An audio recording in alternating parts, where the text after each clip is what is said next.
வணக்கம். புத்தாண்டு பிறக்கும்போது நம்ம எல்லாருக்குமே மனசுல ஒரு ஆசை இருக்கும் இல்லையா?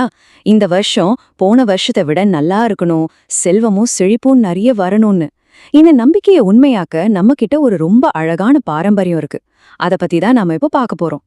யோசிச்சு பாருங்களேன், புது வருஷம் அன்னைக்கு காலையில நம்ம கண்ணு முழிச்சு பாக்குற முதல் காட்சி அந்த வருஷம் முழுக்க எப்படி இருக்கும்னு தீர்மானிக்கும்னு ஒரு பெரிய நம்பிக்கை நம்ம கிட்ட இருக்கு. அந்த முதல் பார்வை நல்லா மங்களகரமா இருந்துச்சுன்னா வருஷம் முழுசும் நல்லபடியா போகும். இது நம்ம கலாச்சாரத்துல ரொம்ப ஆழமா நம்புற ஒரு விஷயம். இந்த நம்பிக்கையை வச்சு உருவானதுதான் சித்திரை கனி காணுதல்ங்கிற இந்த பாரம்பரியம். அதாவது தமிழ் புத்தாண்டு அன்னைக்கு காலையில எழுந்ததும் சில மங்களகரமான பொருட்களை ஒன்னா சேர்த்து பாக்குறது. அப்படி பார்த்தா அந்த வருஷம் முழுக்க நம்ம வாழ்க்கையில முன்னேற்றமும் செல்வமும் பெருகுங்கிறது தான் இந்த வழிபாட்டோட முக்கியமான நோக்கமே. சரி, வாங்க இத பத்தி இன்னும் டீட்டெயிலா பார்க்கலாம். இந்த வழிபாட்டோட முதற்படியே புத்தாண்டுக்கு முந்தின நாள் ராத்திரியே ஆரம்பிச்சிடுது. அன்னைக்கு ராத்திரி நாம ஒரு முக்கியமான முன்னேற்பாடு செய்யணும். அது என்னன்னு இப்ப பார்க்கலாம் வாங்க. உங்க வீட்டு பூஜாரையில ஒரு தாம்பாளத்தட்டு எடுத்துக்கோங்க.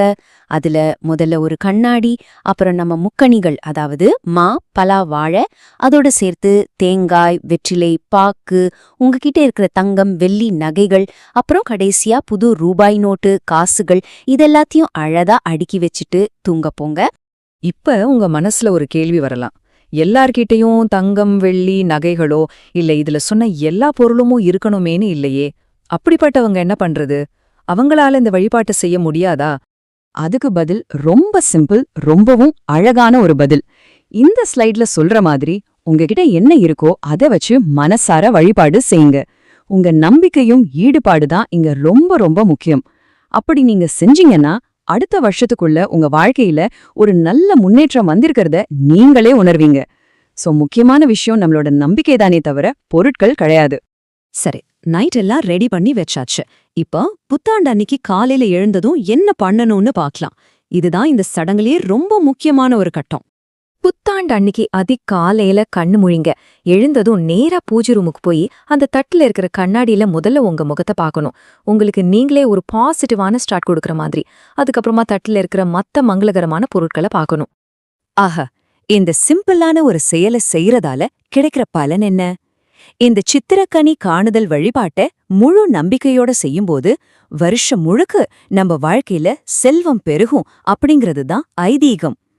இது நம்ம செயலுக்கும் அதனால நாம எதிர்பார்க்கிற நல்ல மாற்றத்துக்கும் நடுவுல இருக்கிற ஒரு அழகான நம்பிக்கை பாலம். சரி, இதிலிருந்து நாம தெரிஞ்சுக்க வேண்டிய முக்கியமான விஷயங்கள் என்னன்னா, 1, இது நம்ம வாழ்க்கையில வளமும் முன்னேற்றமும் வரணுங்கிற நம்பிக்கைய அடிப்படையா வச்ச ஒரு பாரம்பரியம். 2, முந்தின நாள் ராத்திரியே மங்கள பொருட்களை தயாரா வச்சிடணும். 3, புது வருஷம் காலையில கண்ணு முழிச்சதும் அதை தான் பார்க்கணும். இது எல்லாத்தையும் விட முக்கியமானது 4வது பாயிண்ட், உங்ககிட்ட என்ன இருக்கோ அதை வச்சு முழு நம்பிக்கையோட தொடங்குறது தான் ரொம்ப ரொம்ப முக்கியம். கடைசியா இந்த கேள்வியோட முடிச்சுக்கலாம். ஒரு புது தொடக்கத்தோட முதல் பார்வை உங்க வர வருஷத்தை எப்படி வடிவமைக்கும்னு நீங்க நினைக்கிறீங்க? சித்திரை கனிங்கிறது வெறும் ஒரு பாரம்பரியம் மட்டும் இல்ல, அது நம்ம கவனத்தையும் எண்ணத்தையும் நேர்மறையா ஒரு இடத்துல குவிக்கிற ஒரு கருவி. உங்க பார்வை பாசிட்டிவா இருந்தா உங்க பாதியும் அப்படித்தானே அமையும். யோசிச்சு பாருங்களேன்.